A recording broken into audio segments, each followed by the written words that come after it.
hoping that she's going to go.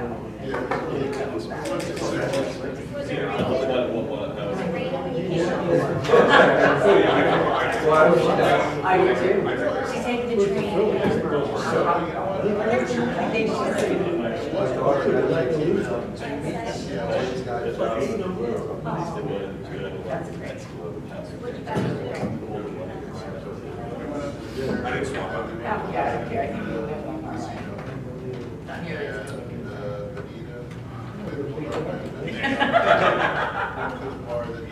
bartender, so we just come to the chair and watch the basketball games and I fell asleep.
Good evening, everybody. Welcome to the West Goshen Township Board of Supervisors meeting for Thursday, April the 23rd. To start the meeting, will you please stand and join me in the Pledge of Allegiance?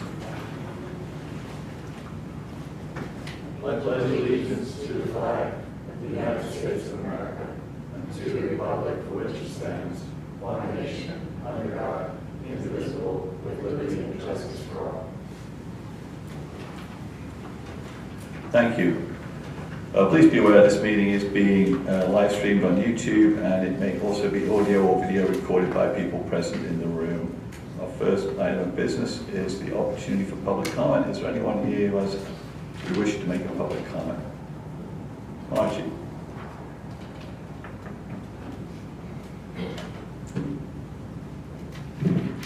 Good evening, Margie Swartz. By way of background, over the years, I have repeatedly asked the previous board, this board, and the Planning Commission to post meeting packets along with the agenda for Planning Commission meetings. just as you do for these meetings. That request has consistently been denied. I attended the Planning Commission meeting on April 14th. There were two significant items on the agenda. An amended final land development plan for the redevelopment of the Parkway Shopping Center, or Wawa, pertaining to traffic circulation changes involving the existing McDonald's, and also a conditional use application regarding Westchester University's master plan. During the meeting, urban engineers presented a summary of their review. I asked a simple question: could the consultant's report be found on the website? I was told no.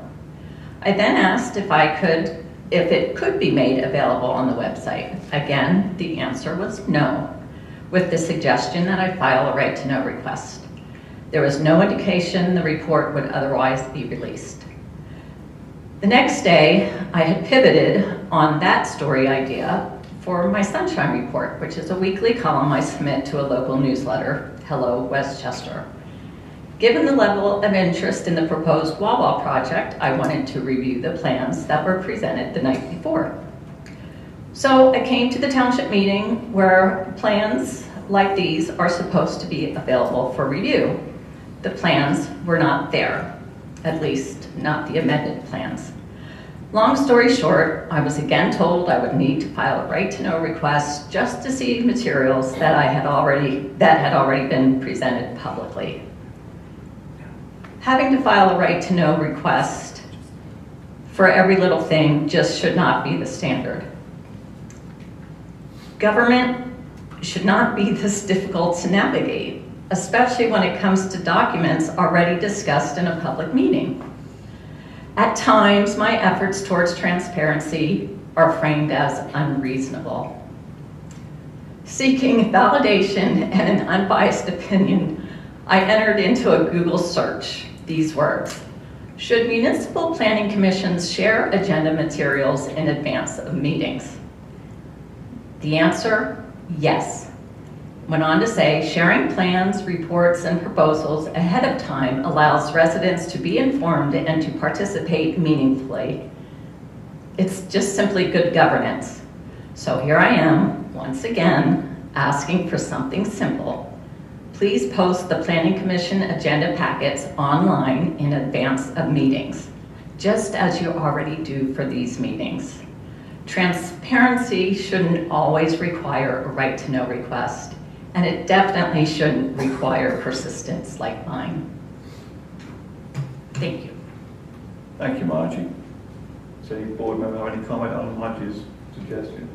Because I thought we did have materials available for review prior to the meeting. I know we didn't always post them online. In the situation of Ms. Schwartz's situation, I didn't receive the exhibits until 5:15 the night of the Planning Commission meeting. Okay, so they weren't available to post online anyway, or people be available pre-meeting, correct? That's correct. Okay. And the Westchester Master Plan, that's on the website. There is a dedicated page for the Westchester University Master Plan on the township website. And it's been available now for some time. Several months. Has Urban Engineers report been posted on there yet? Urban Engineers report will be an exhibit that will be in front of the board. It should not be posted. Okay, so that's part of our conditional use process that will be an exhibit before the actual hearing, correct? Okay. Can I address that has been released publicly to another citizen? Through a right to know request. Going Okay. forward, I respectfully request that meeting packets be. Understood. So this particular instance, there's some reasons why there weren't. I believe we've had this discussion before, and we said we would make materials available before the meeting for inspection. I don't know if you... The plans are available in the meeting room downstairs if they're available. And also in the instance of while we didn't receive a hard copy submission, everything was done electronically. Okay. So with the township currently not having an in-house engineer, who would make sure those materials were available in the room? Would that be the responsibility of the Sean Daniels? It would be either myself or Shelby. Okay. Thank you. Anyone else with questions? Mr. Rabari.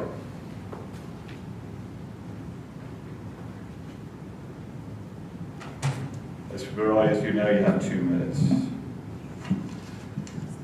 My name is Abbas Rabari, 484 880-0276. I'm a professional full-time corruption investigator. I investigate corruption in municipalities and the police department and report it to the proper authorities. This has been going on for the last 20 years. This is the worst, most corrupt township I've ever dealt with. The corruption goes way back to Halverson era and continues.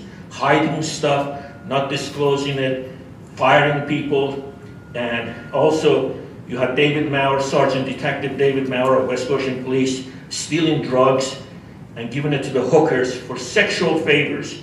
Unfortunately, this township and this police department, under their nose, either they didn't know, or they let it go, or they turned a blind eye to it. All you have to do, interview those 3 hookers. Maybe somebody did it. If you owe money to this township, they chase you till the Strait of Hormuz to get your money. Anyway, also this township failed to pay their own taxes, West Goshen Police Officers Association. They were fined $6,000. And also birds of a feather flock together. DA Deb Ryan, she's a judge now. She was accused of racism. And Kevin Dykes, the black sheriff, sued and got $126,000. The corruption goes way back. It goes back to what I call daddy's boys. There are a lot of daddy's boys around. Thank you so much. All right, is there anyone else with public comment? Very good, we'll move on to agenda item number 4, which is a discussion and possible approval of a waiver of land development for Boots Senior Property LLC at 930 and 936 East Boot Road. Chris, would you mind introducing this topic? Yes, Mr. Chairman. So I will tee this up and then hand it over to Mr. Jennings, who's acting as counsel on this matter. So before the board is a request for a waiver of land development for Boots Senior Property LLC, located 930 and 936 East Boot Road in East Whiteland Township. The project is the construction of an assisted living facility in West Whiteland Township. Excuse me. The project has received land development approval from West Whiteland Township, but it does cross the jurisdictional boundary with a 50-foot visual buffer. I'll provide a map in a moment. At the April 7th meeting, the board discussed the plan in general and appointed Ryan Jennings Esquire from Unreturner Burke and Freeze to serve as conflict counsel for this matter. And the applicant appeared before the Planning Commission at their meeting on April 14th, where they voted 8-1 to recommend granting the waiver of land development conditioned on the applicant obtaining a grading permit from the township. We provided a copy of a request from the applicant, an email from Chris Peterson with his comments on the plans, and a copy of the plans for the project. So if you'll give me one moment. So I'm going to pull the site plan up.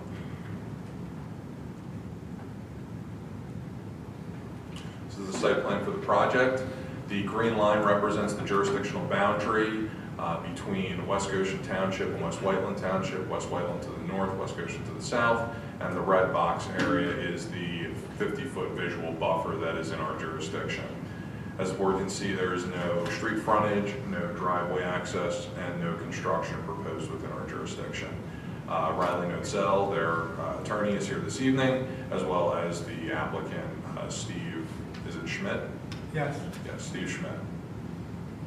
Thank you, Chris. Ryan, do you have any introduction to this or anything else to add? Not much, Sean. I think that Chris's summary was a thorough one. I would add that in accordance with the requirements of the township's subdivision and land development ordinance, the applicant has requested in writing just about a month ago the waiver of this land development process, given the small piece of this subject property located within West Goshen Township boundary. The township engineer did look at this and consider the waiver request. No full-on engineering review was performed, but an assessment was made and a recommendation ultimately followed, in which the township's engineer did conclude that given the limited scope of the township's involvement, Carroll Engineering Corporation agrees that this project is an appropriate candidate for a waiver of land development and supports its consideration. The Planning Commission, by vast majority, did recommend granting the waiver. They did offer a condition for this board's consideration, if this board this evening is inclined to grant the waiver request, and that would be that the applicant obtain a grading permit from the township. So that's potentially a discussion point for the Board of Supervisors here this evening. As far as the authority is concerned, there is a provision, and I'll allow applicants' counsel to speak to this briefly in just a moment. There is a provision of the Township Saldo, specifically 72-44, that specifically addresses modifications of requirements of the Township's subdivision and land development process, whereby this Board of Supervisors may grant a modification of one or more of the requirements of the chapter if the literal enforcement will exact undue hardship upon the developer because of peculiar conditions pertaining to the land. So tonight, before the board, granting of such modification shall be within the board's absolute discretion. So at this point, I think it would be wise to invite Riley to the podium to briefly address the board to advocate in support of his client's waiver request. Good evening, Riley Noetzel with Harley Snyder. Nice to see you all this evening. I'll be brief. I think it was driven home by both speakers earlier, but we really feel that this is a prime example of what the modification provision was intended to address. As was mentioned, there's no development happening in this piece other than some landscaping, which the grading permit application would address. And in addition to obviously the hardship on the developer, it would incur quite a bit of township resources to review a land development plan that really doesn't have much of an impact in the township. And as I mentioned, there's not much happening on this piece. The development is in West Whiteland, so we do feel that the waiver is justified in this instance. Happy to answer any questions. Sure. So what actually is going to happen in this sliver of land? Is there some disturbance of any kind? It says kind of buffering plantings, so is it just plantings or is there any actual movement of earth? No, to my knowledge, and Steve can speak to this as well, it's just plantings, no earth disturbance. It's really, there's already an existing tree line and trees that are there that are going to be maintained and perhaps supplemented to meet the buffering that's shown there. So no tree removal, and correct. On this piece, and only supplemental plantings of relatively small size, right? So no significant earth disturbance at all. Correct. Okay. Does the board have any other questions? I guess one other question I have is why are we asking for a grading permit? What's it called? It's called the grading, erosion control. Why do we even need that if it's just simply additional plantings? Grading, drainage, and erosion control permit. It was a recommendation from the township engineer to kind of do a more thorough review of whatever was going in that. When he made that recommendation, did he have an understanding of what we just discussed in terms of the actual need for anything other than planting? Chris was provided with the entire plan set. Okay, so it's just, okay. Personally, my opinion is I don't think we need to request an application for a grading, drainage, erosion control permit as part of this. Personally, I don't see any reason why not to grant the waiver of land development and not require that permit application, given what you've described as being the extent of the work in this area. Does anyone else agree with me on the board? I agree. Yes. Let me ask you a question. In this area here that we're talking about, that's an existing tree line, you said. And this area here, is there going to be any development at all? No. So this, what is there now is what has been there. Correct. Steve, do you want to add to that, or? Should I come to the podium? Yeah, if you don't mind, please. Yeah. If you just state your name again when you get to the podium, please. My name is Stephen Schmidt. The question about what is there now, it's natural tree, shrub space. So there won't be any development right here. Nothing's going to be built in this area that we're talking about? Nothing. So what's there now and what's going to remain here? Trees, So bushes.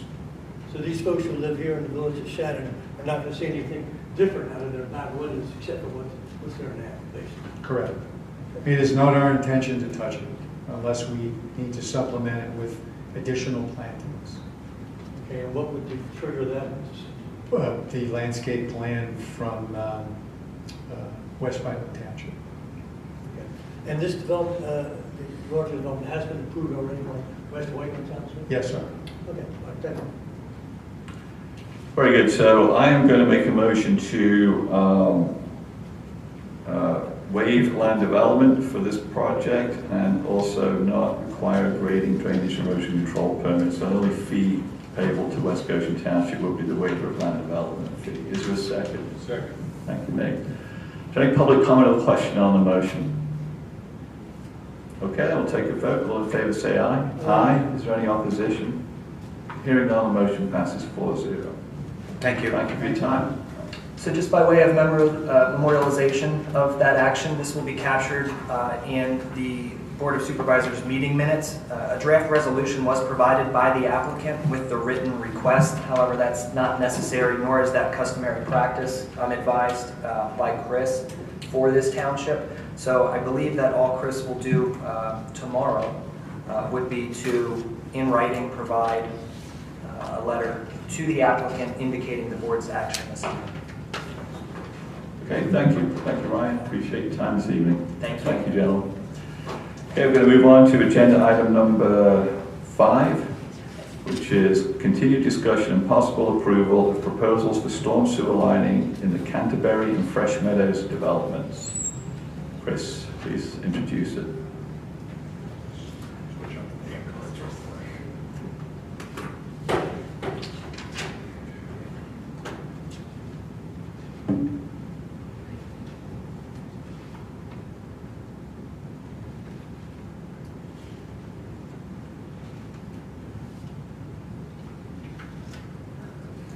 So, Mr. Chairman, before the board this evening is continued discussion regarding proposals for storm sewer lining in the Canterbury and Fresh Meadows developments.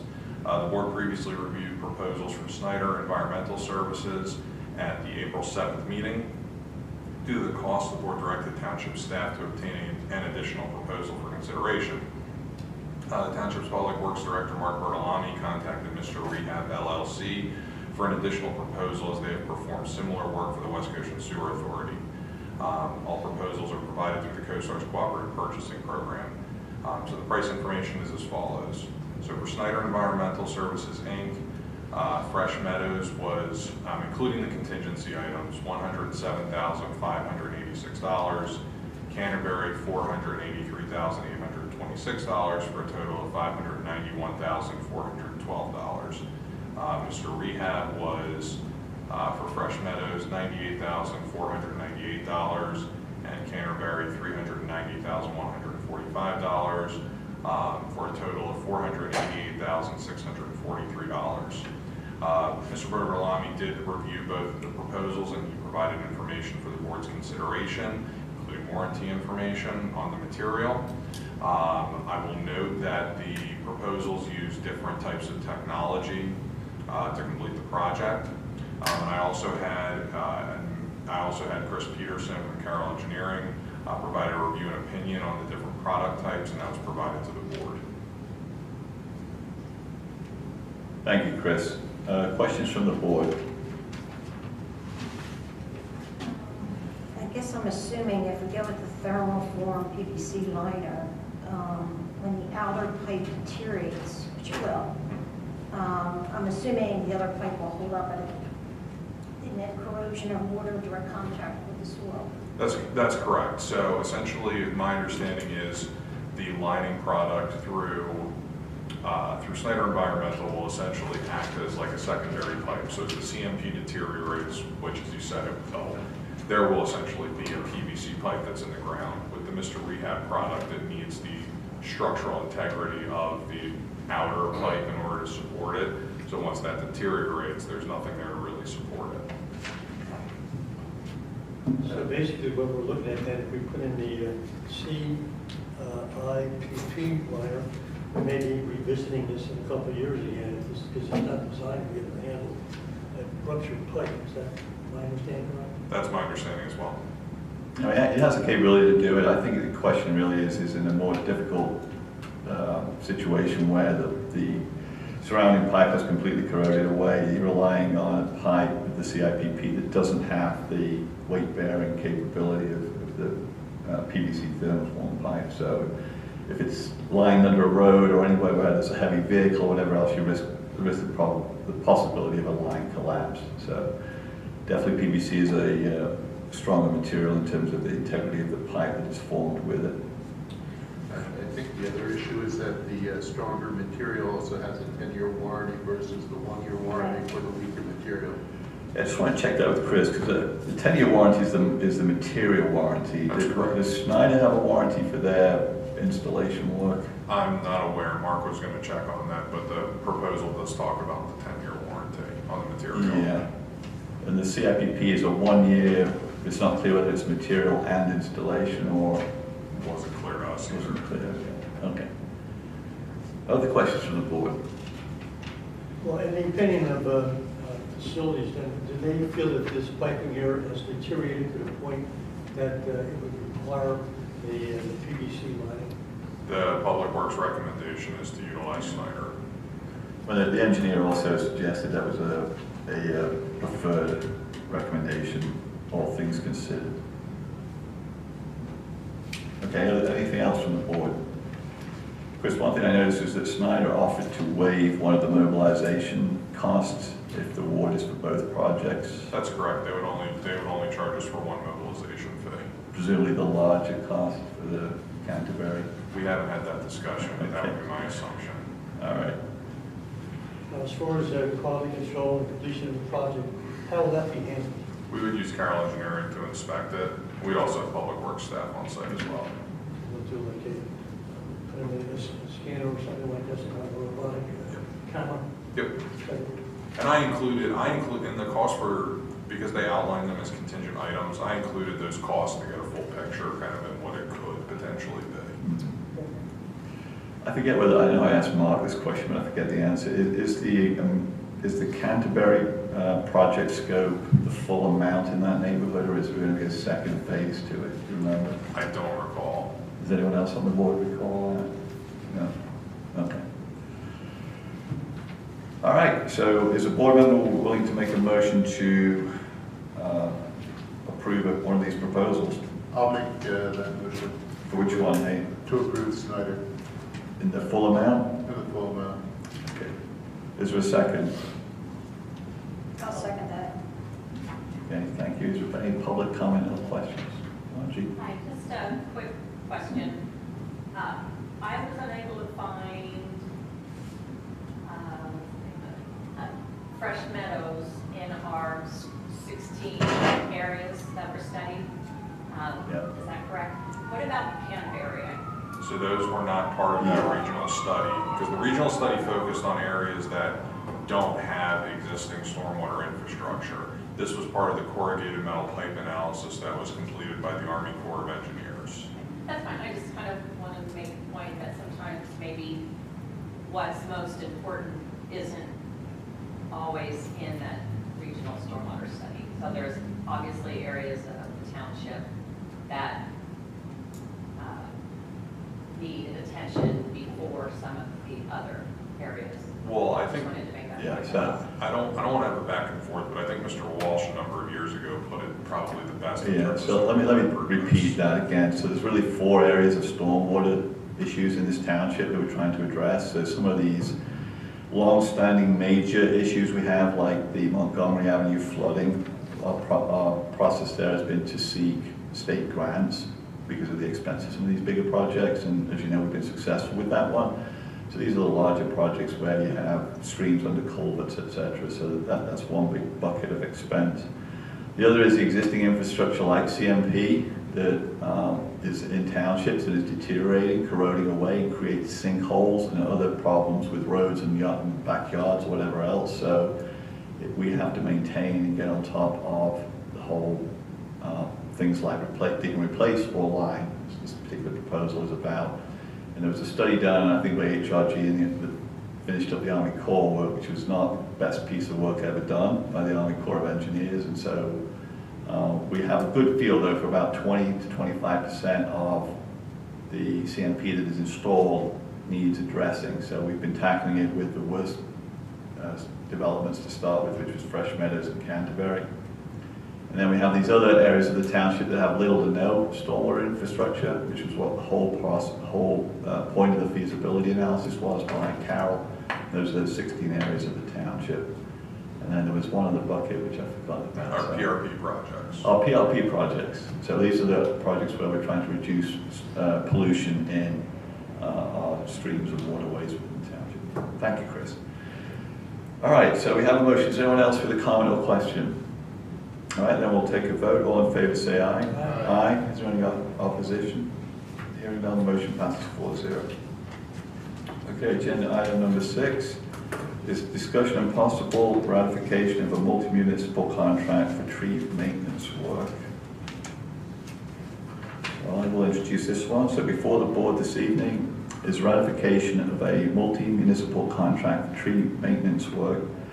The contract bidding was handled by East Goshen Township and would include work in East Goshen, West Goshen, and Westtown townships. Bids were opened on March the 5th and there were 12 bids received.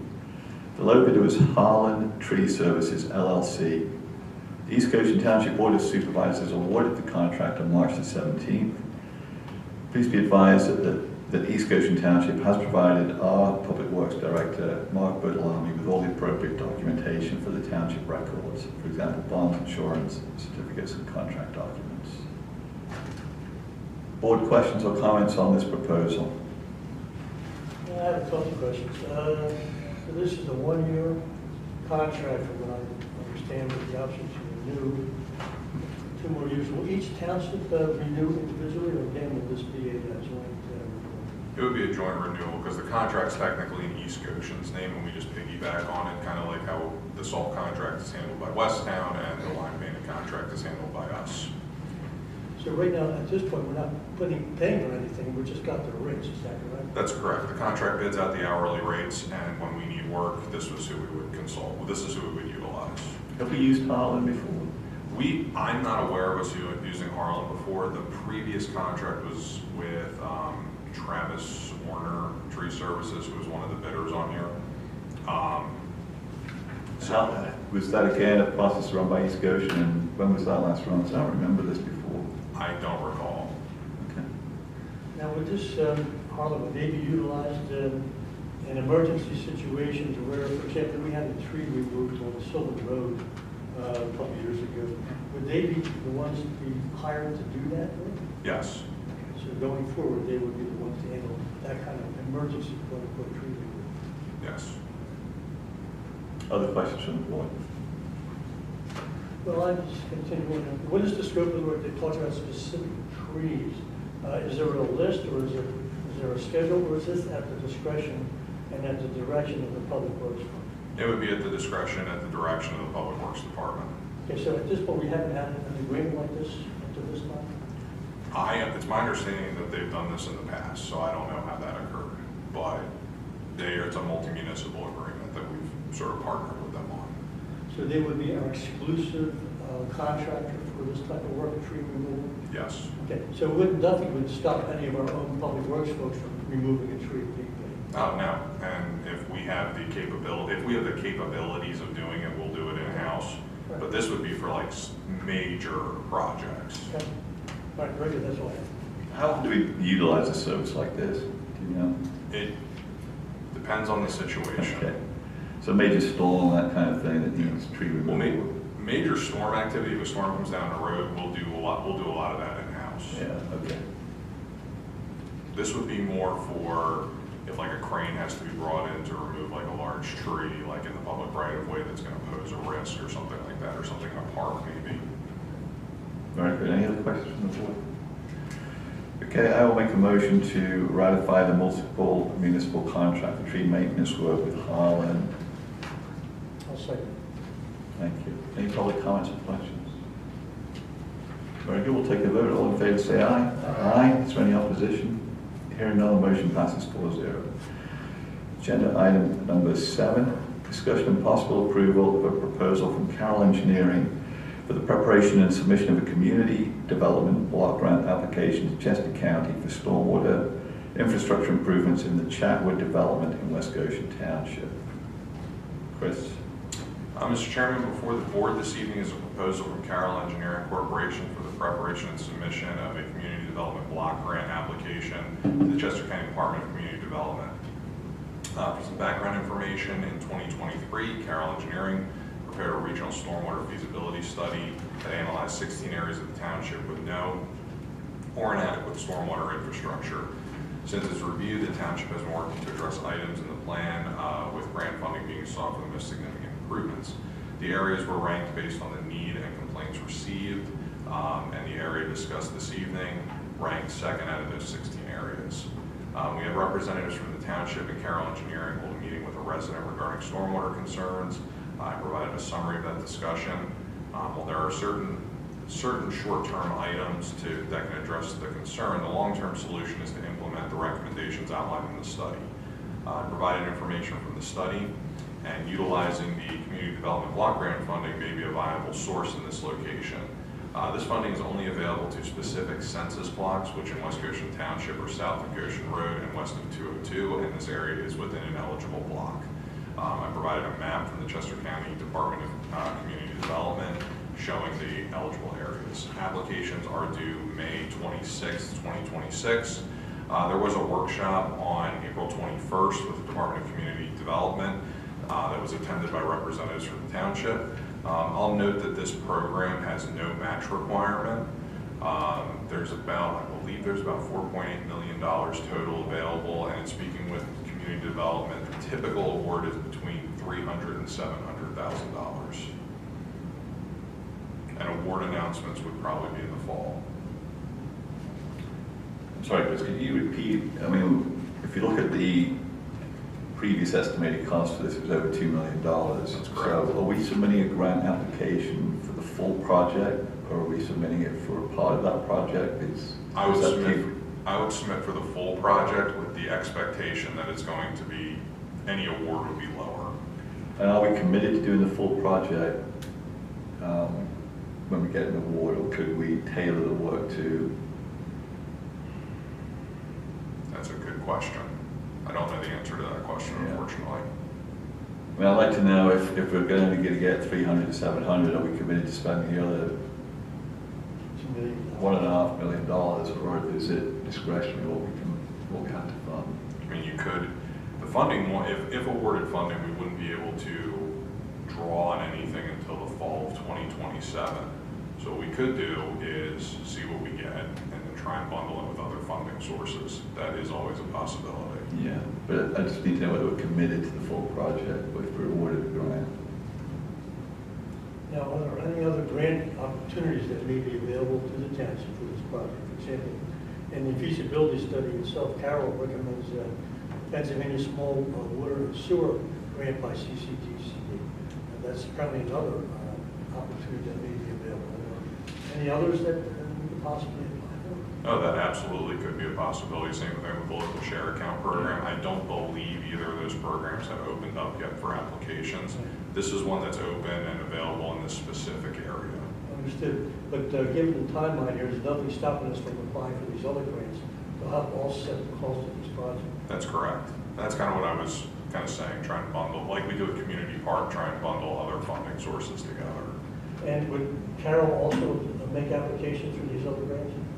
This is specific for this one. If we wanted to do other programs, we could get proposals for them to do other programs. They would already have most of the work done on this. Correct. By having done this one.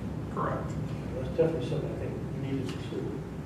If we were granted the grant, would Carroll Engineering's costs here be included? Could we use the money towards No. this? No. Applying for the grant?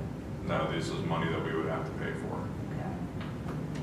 So, I mean, I think we need a strategy around, do we apply for, we'll make a number up, $1 million worth of work to this particular program, and then divide the work so that the other piece of the work is applied, we apply to a different grant program to see if we get the award for it.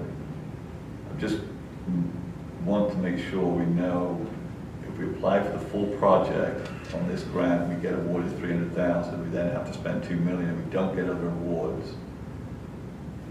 I just need to know what our strategy is. I think Chris indicated in this, you could split the project into two halves, Chatwood East and Chatwood West. You could do that. So I think we need to, if we approve this work, we should have him develop it so that it's separate kind of potential grant applications, one to this and one to the other programs. You could do one to the eastern portion, one to the western Yeah. program. I think it would be a better strategy than just putting it all in this one application. I would leave that to whichever Chris thinks would be the better program. Yes. And is there an assessment on how much of this work that's being proposed to be done in-house?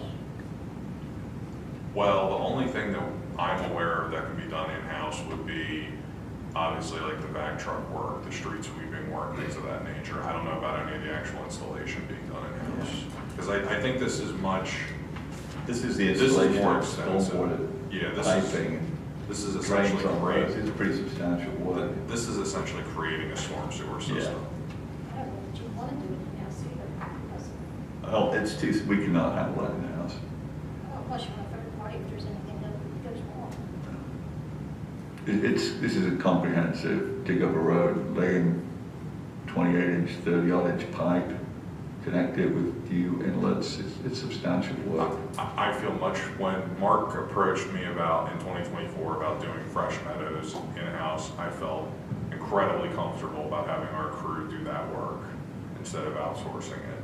I don't know about this, I don't want to say any, our crew is great, and they do an outstanding job, but this may be a this may be a bit bigger of a scale. Those are replacing existing infrastructure where you're digging up an existing line and laying a new line in. Yeah. This is a whole new system.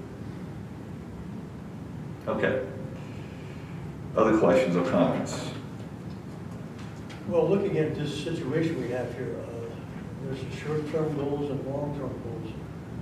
We just talked about the long-term goals, applying for grants and that. What are we looking at as far as short-term goals to address the situation? The only short-term goal, the only short-term items that I'm aware of are running through the vac truck program and street sweeping, which Mark has put on both items on the schedule. Mm-hmm. In terms of the analysis that Sean did, like implementing the long-term goals or how to actually resolve the problem. Any other questions from the board? I'm going to open it up for public questions or comments at this point before we consider approval of this. This is kind of interesting project, so I know some people have comments and questions. Margie?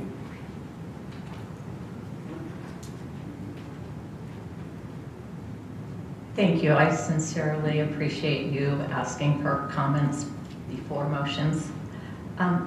Whose idea was it to apply for these funds? It always starts with somebody's ask. Where did that? We received a complaint, we investigated it, and our engineer believes that this is the appropriate course of action. We went to a workshop last year about an unrelated topic. Preceded this resident complaint. I was at a workshop September timeframe last year. August, about September county planning. last year. It was talking about this grant program, the fact that West Goshen would have an area identified that would be eligible for it. And Chetwood is it. Okay, and then you were talking around it, and I guess it's hard to come up or how to know exactly how much is going to be requested at this point. Yeah, that's what we're really paying Carroll Engineering to do, to look in fine detail at how you carve up particular segments of this project, bring an up-to-date cost estimate for each project, if it's 2 or 3 different projects, because as you know, this study was done a couple of years ago now, so. And really just dig into it perhaps a little bit more detail, even though you're already halfway there with what we've already done. And because of the documents that were posted online with the agenda, I was able to learn about Tuesday's meeting at the Government Services Center regarding the application process. And the curious person that I am, I thought, I want to learn more about these grant opportunities and how the programs work from start to finish. So I attended that workshop, and that then led me down the proverbial rabbit hole since Tuesday. And I discovered that President Trump, never in 13 years of coming to these meetings have I ever mentioned national policy or presidents, but because this is what I discovered, I want to share it with you. I discovered that President Trump previously proposed eliminating the CSBG program because, in quotes, his HHS cannot assure Congress and the American public that the funding is meeting its intended purpose to reduce the causes of poverty. While the program does allow flexibility in how the funds are used, that flexibility does not change its core purpose. So my question is, what specific poverty-related issue is the township trying to solve with this application? Because from the outside, it's not clear how the proposed project aligns with that mission, and I do think that matters. Federal funding can be appealing, but available doesn't always mean appropriate. And before we position ourselves to receive funds intended for poverty relief, I believe residents deserve a clear explanation of the need being addressed and who specifically benefits. Otherwise, it risks looking less like addressing a specific need and more like chasing dollars from an administration that the majority of this board, if not all, disdains. For these reasons, I respectfully request that the board deny Carroll Engineering's proposal in the amount of $6,959 for the preparation and submission of a CSBG application to Chester County for stormwater infrastructure improvements in the Chatwood development. And one final observation. This grant request is being justified, at least in part, by a single resident's complaint about gravel accumulating on her front walkway that sits lower than the roadway after storm events. And I'd like these comments included in the CSBG application if one is submitted. I will leave that with Chris at the end of the meeting. And then also, I do want to ask if Ms. Gagne were in attendance tonight, would she have to abstain from voting since the grant application is for a proposed project in her neighborhood? I do not believe so. Okay, that's all I have. Thank you. Okay, thanks, Margie. First of all, as you know, we're not the determinants of whether we receive a grant or not, so whether our application is successful, it will be weighed up against all the other applicants that will be put forward to Chester County, so we're not the arbitrators of whether we should be awarded this money or not. I would suggest that older communities in our township are deserving of looking at whether public infrastructure should be improved. I mean, the washout that we see with the storms we experience is detrimental to their property. It involves costs that many people may not be able to afford. So there is a spiral that can happen where events happen that cause people who are already marginal in terms of being able to afford the cost of living today are driven down by the fact that they have to deal with situations such as the intense flooding or destruction of their own property. So I think there's a value to it. Oh, please sit down, let me finish. So, you know, that's a fair, I think, reason for us as public officials to suggest that this would be a reasonable application. Okay. Can I just? You may say something, go ahead. As I do with any project that interests me on the agenda, I do go out and drive neighborhoods and get out of my car and walk stormwater basins and take pictures and observe stormwater before, during, and after events. So the last couple of days I have gone over to that area, and since I have been following stormwater related issues and was on a stormwater advisory committee in this township in 2015, I'm no engineer, but I have a pretty good idea of what I'm seeing when I'm looking at things. And this neighborhood reminds me of North Hills in the sense that there is a stormwater system in the neighborhood. It's swales. We had engineers back then. We had a system, but what happened over the years, people fill in those swales, utilities come in, Comcast, Verizon, drop their lines in these swales, cover them. That Maple Lane several homes on Maple Lane have extended the road, so they now have their own parking spaces in front of their home, which interrupts the flow of stormwater down Maple. So there's just a lot, it's just a lot of issues. So I don't think the public needs to pay for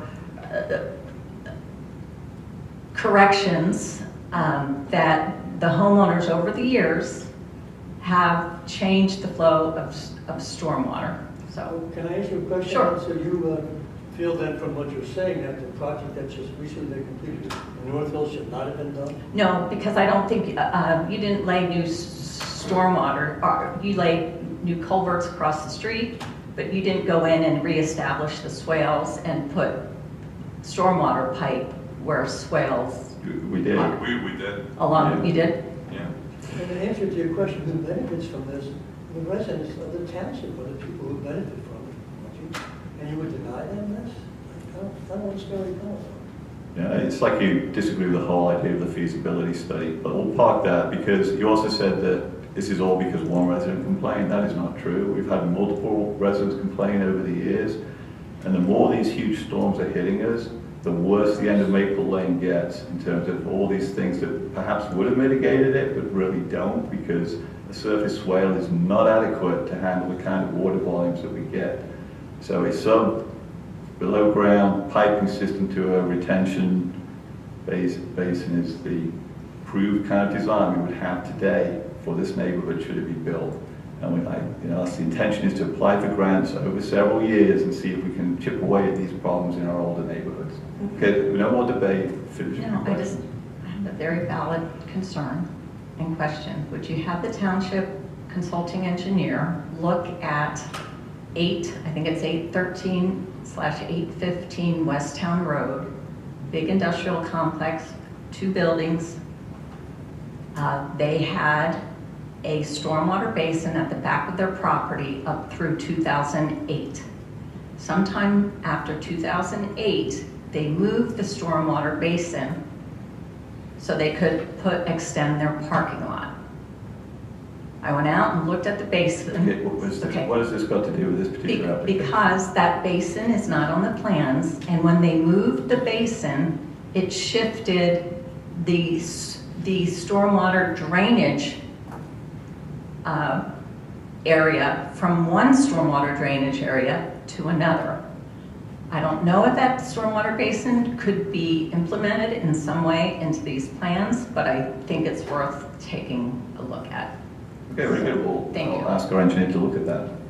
Any other questions or comments? All right, so with where we are, we have an opportunity for the board member to make a motion to approve the development and submission of a community development block grant application in the amount of, how much we tell engineering? What was the amount, Chris, for approving? $6,959. Okay, in that amount to Carroll Engineering to do the work. I'll make that motion. Thank you. I'll second. Thank you.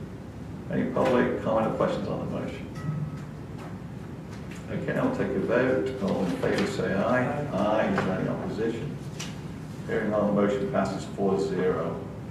Agenda item number 8 is possible approval. Discussion and possible approval of the updated tree plan for the West Goshen Township submitted by the Sustainability Advisory Committee. Chris. Mr. Chairman, the chair of the SAC is here this evening in case the board has any questions. Before the Board of Supervisors this evening is an updated tree plan for West Goshen Township prepared by the Sustainability Advisory Committee.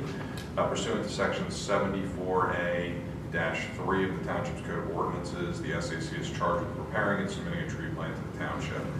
They've updated this tree plan and have presented it to the board for its review and consideration. I believe the last time this was done was probably in 2023, is that correct? Does that sound about correct, Dorothy? Oh, right, yeah. Okay. So they analyzed the tree cover and the tree canopy cover and land cover in the township's park system. So there is a chart that has been provided. Additionally, they've made some recommendations related to trees in the township. Questions from the board? I'll ask you a couple. Is there a timeline with this tree plan to implement it? Are we talking about a specific timeline here? I'm not aware of a specific timeline. Some of these items would be addressed through the park recreation and open space plan, such as the tree cover in community park to increase shade. Some of those items will be addressed through the short-term goals outlined in the plan.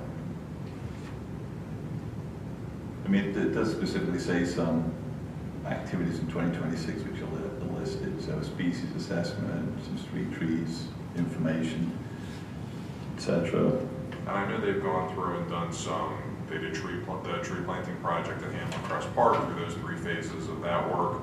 They've also done some additional tree plantings this past fall for the dog park at Lambert Park. That was done in November, I believe that was. So they have been implementing phases of the plan. Okay. I guess I had one question. What if the trees are diseased or sick? How would that incorporate in here? Would it all, like either removal or treatment or? Well, the plan provides for the care, preservation, pruning, planting, and removal or disposition of street trees and township trees. So I would imagine that that would be Public Works if a tree was found to be diseased, or Harlan, if it's a really big tree and you need a crane for it. Okay. Other questions? Just for the record, maybe, can you answer this? How did they come up with these percentages for tree count cover for each one of our, well, the 13 parks that we have in the township? You know how those numbers got generated? For the tree canopy, Yeah, there's percentages for each one of our parks. Yeah, that was done by Melanie's students in her I'm class. just wondering where they came up with it. I believe, and correct me if I'm wrong, I believe Melanie utilized GIS data. she did. Yeah, Okay, so and they actually went to the site, And each on park. site, yeah. Went to each Yeah. park and evaluated it. Her students did. It's a program. It's like a year program. Oh, I it took think, at least a year. It Yeah. took at least a year. And they're going to be updating it. in 26. Yeah. Any other questions? Did a very good job. Thank you. The whole SAC. They did. Okay, so is a board member willing to make a motion to approve the updated tree plan for West Goshen Township as submitted by the SAC? Tina made a motion. Is there a second? Second. Thank you, Nate. Is there any questions or comments from anyone in attendance? Okay, then we'll take a vote. All in favor, say aye. Aye. Is there any opposition? Hearing none, the motion passes 4-0. Thank you. Thank you, Dorothy. Agenda item number 9 is discussion and possible authorization to advertise a proposed ordinance authorizing the execution of a cable franchise agreement with Verizon Pennsylvania LLC. Chris. Mr. Chairman, before the board this evening is consideration to authorize the advertisement of a proposed ordinance which would authorize the execution of a cable franchise agreement with Verizon.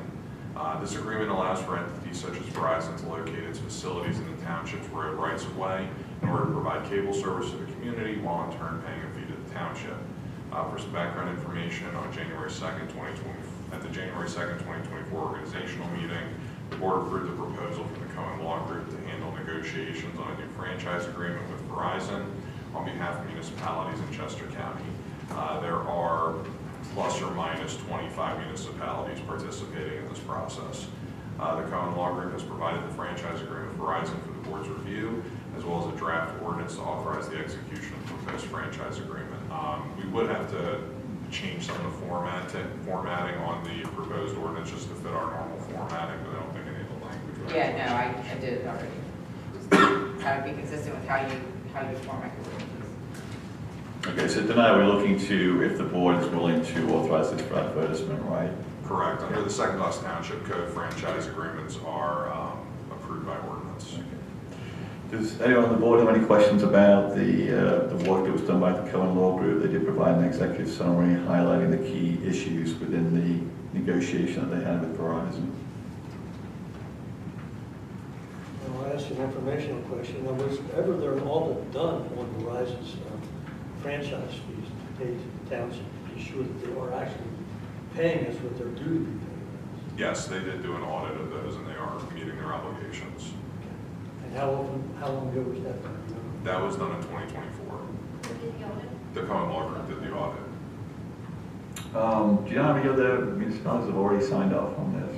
Everybody's working through it right now. Okay. Yeah, I'd say half of them have already adopted it, but otherwise they're in the same process you're in. Okay. Moving forward with ordinances the next month. Okay. All the other municipalities have been out with the same agreement? Is that Yes. correct? Yep. And so this is like an all or nothing kind of deal? If one of these municipalities says no, does that mean this thing goes back to the drawing board? Well, it would mean that you on your own would have to negotiate with Verizon. Yeah. And I think you'd get the same agreement. I think Verizon would give you the same agreement. That's one of the things they really want, is they want everyone to have the same consistent terms. Yeah. If there was an audit in 2024, when would the next audit be due? These audits are typically only done when the franchise agreements are up for renewal, and this would be, I believe, a 5-year agreement. Okay. I think sometime in the next 5 years. I think it's, I want to say it's every 3 years. Well, they contact us about on like year 3 of the agreement to start the negotiation process, so that's when the audit will be done. Okay, I'll make a motion to authorize the advertisement of the proposed ordinance for the execution of a cable franchise agreement with Verizon Pennsylvania LLC. Is there a second? Second. Thank you, Lee. Any public comments or questions on the motion? Is there any public comments or questions about this agreement? Okay, we'll take a vote. All in favor say aye. Aye. Is there any opposition? Hearing none, the motion passes 4-0. We're up to agenda item number 10, which is reports for the month of March 2026. And we start with the police report presented by Chief Michael Carroll. Thank you. The report from the police department for March 2026, we responded to 2,008 calls for service.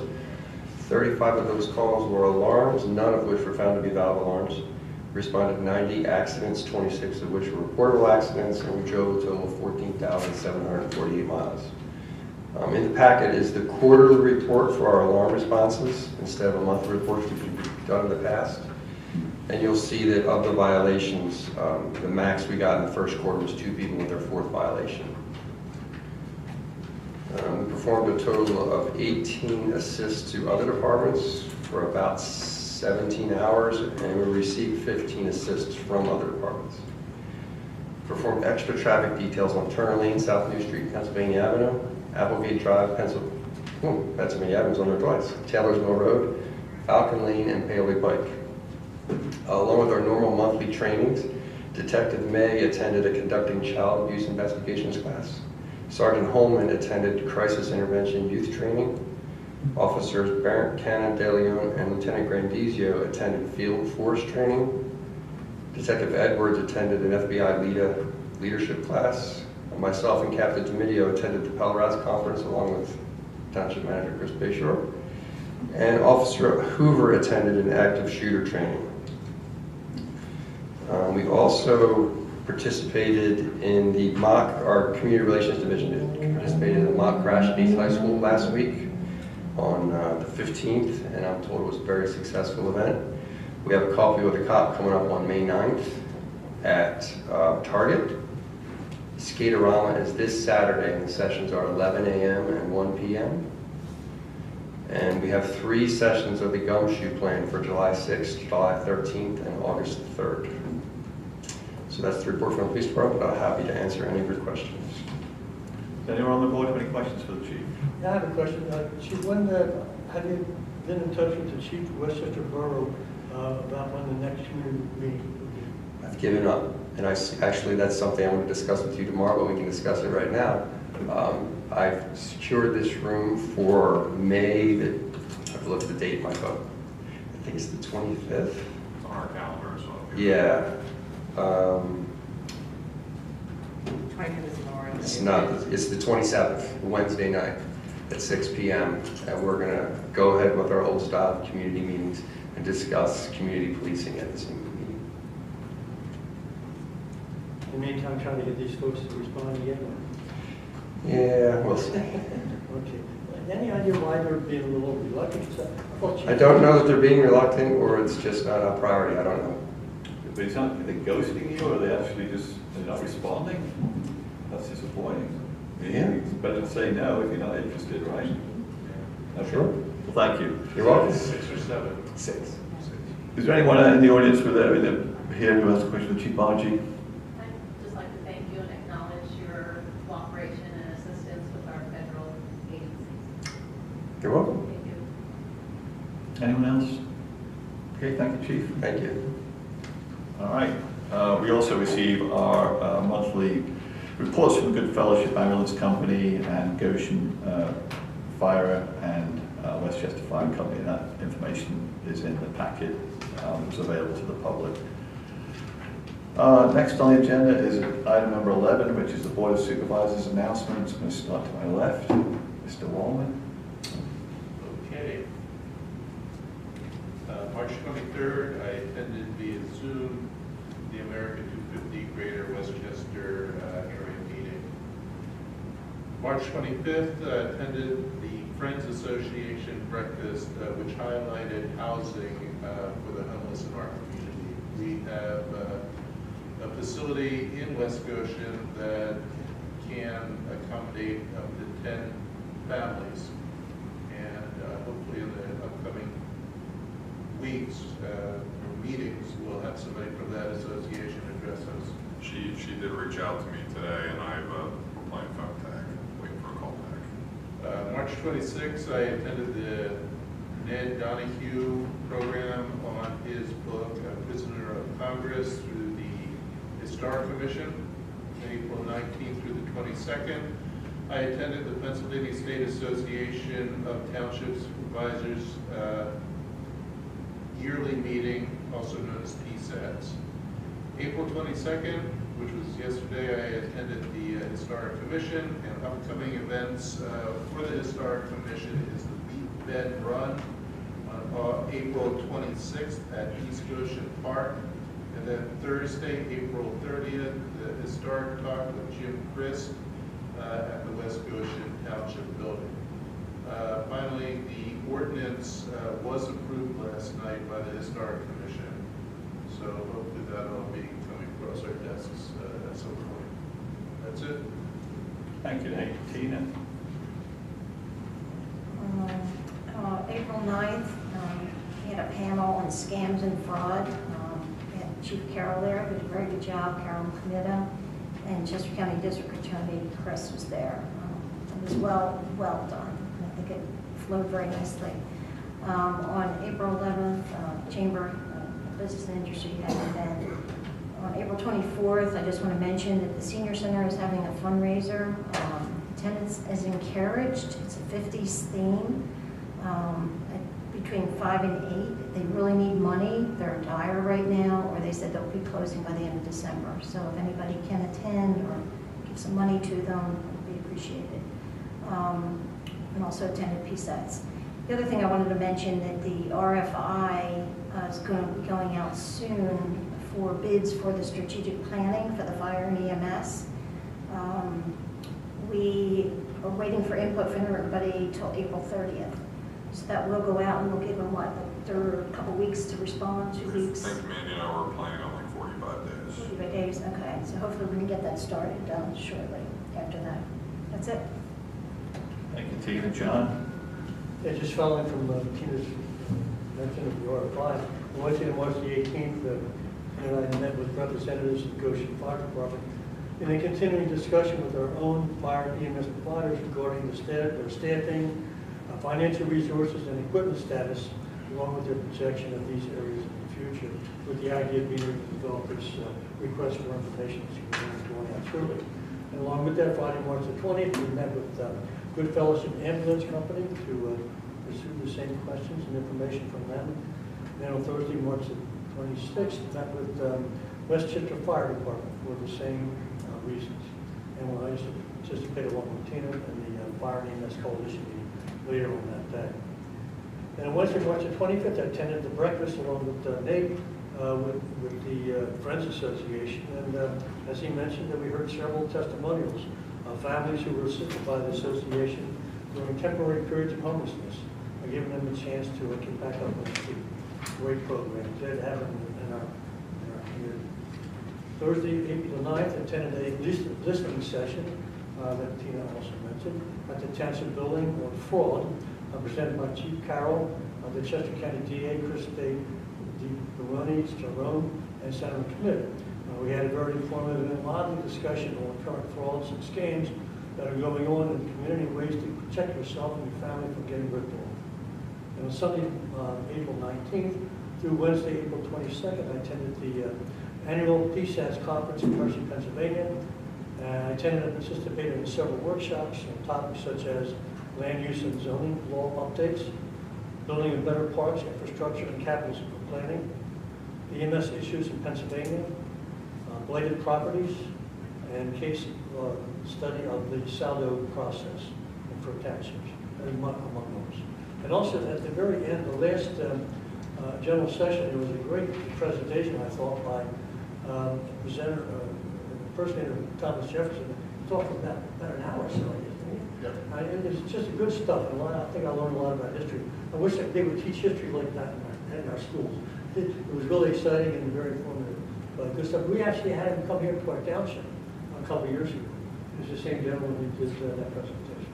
So good stuff. Very good, thank you, John.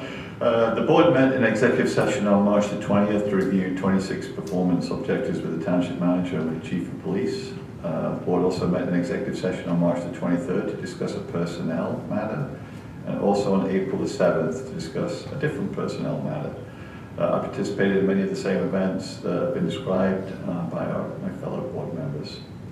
Very good, we'll move on to agenda item number 12, which is the township manager's announcement. Can I ask one question? Sure. Did anyone happen to attend a workshop at PSATS regarding strengthening internal controls? I did not attend that one. Which one was it? I was on the first day. Strengthening internal controls. No, I didn't attend that one. Unfortunately, they seem to have all the real good ones at the same time. Yeah. You know, if I could split myself into 5 different directions. And I really appreciate that you listed some of the things that you went to and what you learned and what you appreciated about it. I know we sent the full board and quite a few It's great staff members. information, So. and you talk to folks all across the Commonwealth about similar problems, and you find out ways that folks have addressed them and solved them, and made you learn a lot about them. Yeah, we could have all told you the workshops we went to, Margie, but it adds to the meeting. So if you want to reach out to me individually, I'll tell you the ones I attended. Any other questions for the board? Okay, Chris, township manager's announcements. Yes, so just a few brief announcements. The township's April e-newsletter will be issued the week of April 27th. Dandelions Digital completed their 2025 year-end review for the township, which outlines all the work that was completed over the course of the year. And I appreciate everybody who contributed to the video, putting everything together, and it's available on the township's YouTube channel. In terms of our major projects, Paoli Park, the Paoli Pike Sidewalk project, the estimates and sketches for the project are being finalized, and Mr. Peterson is going to present the information at the May 21st, 2026 Board of Supervisors meeting. So he'll be there to present that project to the board. In terms of the Basin Road Stream Bank project, at the April 7th meeting, the board approved a temporary construction easement with an owner on Warren Road. We provided that to the property owner, and Carroll Engineering is finalizing the plans now. The easement has been secured, and we'll be issuing a proposed bidding and construction schedule for the township's review. At the May 21st meeting, Chris is also going to go over those plans as well. The base plan for the project on Montgomery Avenue has been completed from the field survey, and they could conduct a supplemental survey the week of April 6th in order to obtain additional information on the existing culverts. And Carroll Engineering is proceeding forward with resolving any utility conflicts next. Have we received the completed documentation for those grants from the state? No, I reached out again to our contact at PennDOT, and they're still working through the PennDOT governmental process. But we have the other one, right? We have the other one. Okay. That one's signed. I have a copy of the fully executed agreement. Thanks. I don't think that precludes us from proceeding forward on the design because the grant has been awarded. We've had a kickoff meeting with them. This is just kind of a paperwork matter. Okay. In terms of the improvements at West Goshen Community Park, construction of the family bathroom expansion is underway. We did issue a change order related to the existing bathroom doors and equipment replacements, water meter modifications, and additional concrete footer depth per the field conditions. We also issued the change order for the electrical stub out that was talked about at the April 7th board meeting.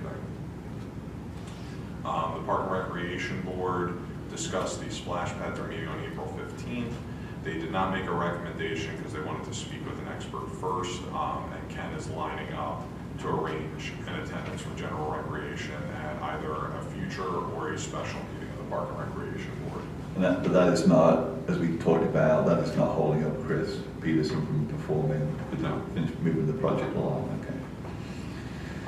Wex, for the North Hill project, Wexcon is completing the final restoration, and Carroll Engineering is coordinating with the Civic Association to confirm the limits of stone, and they've indicated that they want, and there's an access drive originally on the plan, and they want that omitted, so that will be removed. For the Rosedale Avenue sidewalk project, we've directed the contractor to remove the perimeter ENS BMPs. Now the grass has germinated, and I expect the contractor to submit the final payment application shortly. For the paving project, we actually scheduled our pre-construction meeting for the paving project for May 4th. We don't have a start date yet for construction, but I know that in speaking with Mark, he's working to line up the paving in the Glen Acres community so it doesn't impact schools. So that may be a later part of the project this year. And then finally, Mike Kakavo has communicated with M&K Renovations on the rehabilitation of the pavilion at Cooper Smith Park, and we are working to have that completed before the start of summer camp. And due to the nature of the work, Mr. Kakavo is going to coordinate with Carroll Engineering to inspect the project. As Mr. Woolman mentioned, in terms of the historic ordinance, it's my understanding that the Historical Commission completed their update of the atlas for the properties at their meeting last night on April 22nd. I was contacted by the chair of the Historic Commission. They're just waiting to finalize the update of the atlas, and then we'll submit that to the board for authorization to advertise. Do we expect that for the next meeting or the second meeting in May? It's going to depend on when I get it from the secretary for the Historical Commission. Very good. In terms of the university master plan, the Planning Commission continued their review at their meeting on April 14th and voted to recommend the plan by a vote of 6-3 with certain conditions. The applicant has granted the township an extension through June 30th to commence the hearing. The hearing was originally scheduled for April 28th, however, that's been canceled at the request of the applicant. I'm working with the applicant to coordinate potential new meeting dates, and I'll advise the board accordingly. And speaking with the applicant's counsel, they want to get through the hearings with the borough first, and then we'll schedule a time for hearings before the township. And then finally, in terms of our zoning ordinance update, the Land Planning Committee met on April 15th. They discussed several outstanding topics and are making final changes to the items outlined as final discussion items. I know that Kristen has been working with Judy on certain updates, and those will be incorporated into the final version. I expect that to come before the board for authorization to advertise sometime in June. So when do you think the planning commission will get it? Take a look at it? After it's authorized for advertisement by the board to start going through the review process, because it will have to be reviewed by both our planning commission and the Chester County Planning Commission. Well, one last item, the final draft of the Park Recreation and Open Space Plan has been received and circulated for final review with the deadline of May 1st to provide any final comments. Okay. So that'll be on the board agenda in May then, right? You have to talk that through resolution. It has to go through, it's an amendment to the comprehensive plan, so it'll have to go through whatever the required process And is. just go to your planning commission. You actually have to advertise the meeting in planning commission, and it has to go back to the county planning commission as That's well. correct. Yeah. It has to go through a 247 review. And then yours is an actual public hearing with resolution. So Yeah, it's a formal all those other things have to be done before we see it then, is that it? I think you should see it and be happy with it, and be And then, satisfied okay, with then it, start the and then process. start the process. Okay, sounds good. Because they usually make a recommendation. Yeah. Okay. Steve? Any other, Chris, have you finished, or is there something? Yes, I'll Okay. finish. Any questions for the township manager? Steve? Yeah, Chris, I was just curious if there's any further discussion about doing the other half of the North Hill project? We submitted a grant application for the other side of North Hill in November. November. So we're still, that's through the local share account program. We're waiting to hear from that. And I believe the email I got said we should hear something about that in September, I want to say. So hopefully this fall. Just a thought on stormwater. A lot of these projects are legacy projects that are on the list, and the stormwater systems were never put in correctly to begin with. My son lives over in Greenview. He has a stormwater drain right in front of his house. It goes nowhere. All it does is pond up. And talking to Mark, apparently there's a bunch of them over there. I don't know who put them in. Which neighborhood was this, Steve? Which neighborhood was this? Your son? This is in Greenview. He lives in Greenview, right behind the cemetery. Yeah. Between the cemetery and Blue Road, not Blue Road, but there's a culvert in front of his place. It's beautiful, but it just is a pond because it doesn't drain any place. Apparently the whole neighborhood is like that. So when we talk about these stormwater issues, like Chapman, these are issues that go back decades and decades. The newer neighborhoods are required to put in some sort of stormwater remediation. The old neighborhoods did. And as a resident, my son, for example, I mean, his basement fills up with water every time we get 2 or 3 inches of rain because, again, there's no place for all that to go. So residents make changes because they're kind of desperate to have things, done. And so I believe in what we're doing with these stormwater projects is important, and we need to get through them. That's just my personal. But again, these are legacy projects that we need to be fulfilled. Steve, you said, I don't know the details, you said the name of the development was Greenview? He lives on Greenview, yes. Sure. That was area 13 of the regional study that was completed. So that was part of our study that was completed. I don't know where it fell in the ranking, but that was one of the areas. So they did a great job putting culverts in the neighborhood, but they don't attach to anything. So, but those are things that, again, I believe are important. It's money well spent. Well, that may be something to consider if they already have the culverts in. If we have a small project like that, they just need the piping in comparison to the other larger projects. What's that? There's no pipe in the road. They didn't put any pipe in. That's what I mean. That's what she's saying, yeah. But as a result of that, Culverts through pipes. we may want to consider our priorities based on funding, because the culverts are already there, and it's just the piping that has to be put in. We may want to look at that in comparison to some of the larger projects. Well, they're all complicated projects in my opinion. Steve, thank you for your support on that. I have an item that I bring up. Chris, we had a shredding event on Saturday, April 11th, and folks were lined up in every which way direction to try to get in here. It was quite popular. Amazingly so, more so than any other event we have ever had. I know some folks waited in line for an hour, some waited for an hour and still were told time to wait. So what can we do in the future to address that so that we don't have that kind of situation happening again?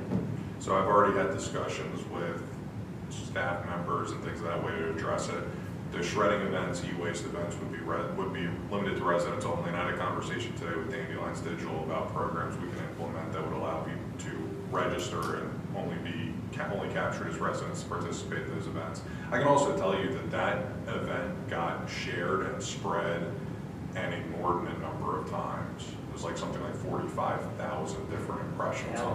45,000. I tell you, we do have an event. They showed up that day. We have an event coming up this Saturday, but that has only been shared about 3,600 times. Or viewed, interacted with 3,600 times. So the level of activity is nowhere near what the other one was. So we're going to institute a registration process. Now, would they be assigned a time to come? No, they wouldn't be assigned a time to come, but they would register through there, and they would get like an email confirming that they're eligible to participate. Would there be any cap on the number of people who could come? That's something we could choose to do. What Linda suggested we do is have a meeting between our public works, police, and recreation staff, because we can actually do it through our civic rec program. Yeah. Well, we got to do something. I mean, it's a great event to have and all that. We can do something. Appreciate it, but we have to be able to control that. That was totally unusual. That was out of nowhere. Yeah. It was nearly, Mark estimated, I don't know if you ever got final car count, Chief, but Mark estimated about 800 cars. It's too many, that's how many there were. Yeah. And I want to commend as I said in my statement, I want to commend the police for the job that they did on that event. Police and the public works staff did an outstanding job with everything, given the situation. One of them's in the room at the back there. Thank you again. You're welcome. Thank you.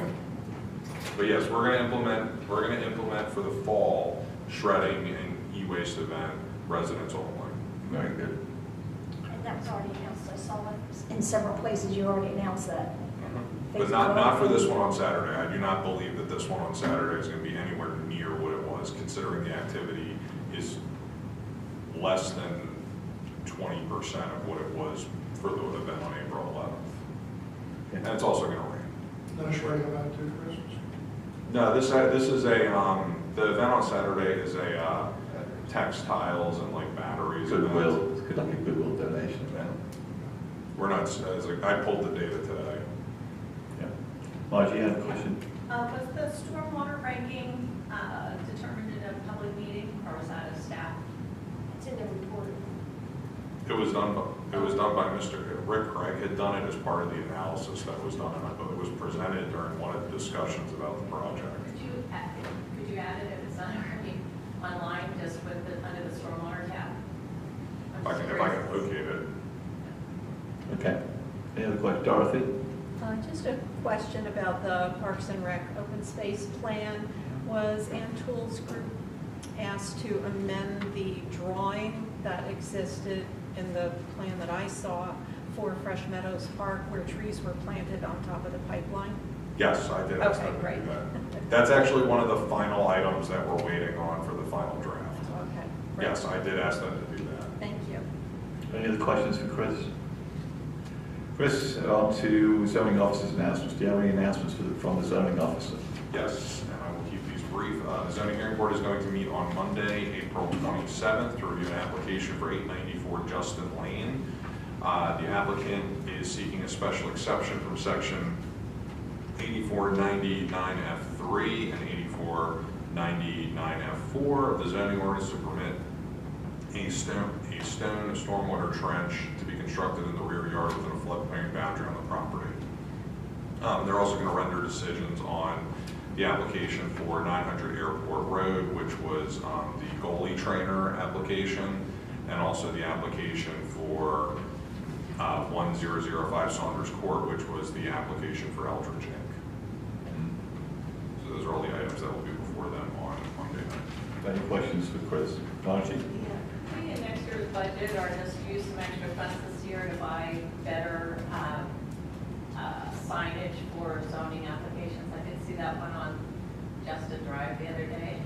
And I mean, this is what we post in somebody's front yard, and it reads, I mean, anybody driving by is not going to stop and just look at an 8.5. It's intended to, yeah, they're on the website with the meeting information. I don't think it's meant for someone to stop and actually go look at the notice. It's meant to like see something's happening, go look on the website. Well, yeah, it's even hard. I mean, people take the signs down. You have to be careful about them being too big to obstruct vision. I mean, I think that what the township does is pretty much what everybody else does in terms of the size. And it's just, again, you see a notice, it brings your attention to it, and you go to the website to find out the details. Okay, any other questions about zoning? Okay, then we'll move on to approval of meeting minutes for March 17th, 2026. Chris, did you receive any feedback from board members on corrections or typos? Yes, Mr. Chairman, I received 2 typo corrections from Mr. Woolman, and I have made those corrections. Thank you. Okay, I'll make a motion to approve the Board of Supervisors meeting minutes for March 17th with corrections from Mr. Wallman. Is there a second? Also. Any public comments or questions about the meeting minutes? Okay, then we'll take a vote for approval. All in favor say aye. Aye. Is there any opposition? Hearing none, the motion passes 4-0. Agenda item 15 is approval of the Treasurer's Report dated March the 31st for the General Fund, the Sewer Revenue Fund, the Waste and Recycling Fund, the Capital Reserve Fund, and the bills to be paid from these funds. I will make a motion to approve the Treasurer's Report and the bills to be paid as described. Is there a second? Second. Okay, does the board have any questions or comments on the bills or the Treasurer's Report? I just had a question regarding the coffee. I guess like $3,588, no, $289.72. Is that per month we're spending on that, coffee? Yeah, it's roughly, it's per month across various departments. Okay, so that's about $3,600 a year. Just curious about that. And also, that's it. That's it? Anyone else with questions? Okay, any public comments or questions on the bills? Okay, I'll take a vote. All in favor say aye. Aye. Is there any opposition? Hearing none, the motion passes 4-0. I move to adjourn the meeting at 7:27. Is there a second? Second. Thank you, Dave. All in favor of adjournment say aye. Aye. Thank you, everyone.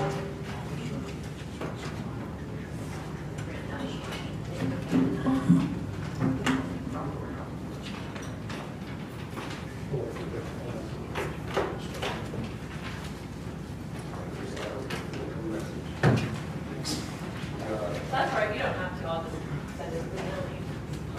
Just send, you'll do what? I said I'll send it.